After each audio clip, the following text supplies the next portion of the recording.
ఎవరిని తెలుగుదేశం పార్టీ పాపం నందమూరి తారక రామారావు గారు 1982లో 42 మార్చిలో మొదలుపెట్టారు.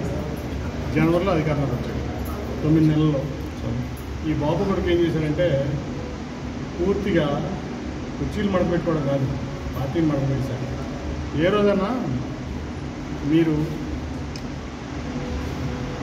తెలుగుదేశం పార్టీ రాజ్యసభలో లేకుండా పోతుందని ఊహించారా? మీడియా ఊహించారా? ఊహించలేదు కదా. ఇవాళ ఖాళీ అయిపోయిందిగా. రాజ్యసభలో టీడీపీ 0, అవునా? తెలంగాణలో 0, కనీసం పోటీ కూడా చేయలేకపోయారు. అంతకుముందు బీజేపీతో కలిసి పోటీ చేసావు 14, తర్వాత కాంగ్రెస్తో కలిసి పోటీ చేసావు 18. ఇప్పుడు టీడీపీకి తెలంగాణలో 0, రాజ్యసభలో 0, నెక్స్ట్ ఆంధ్రాలో 0.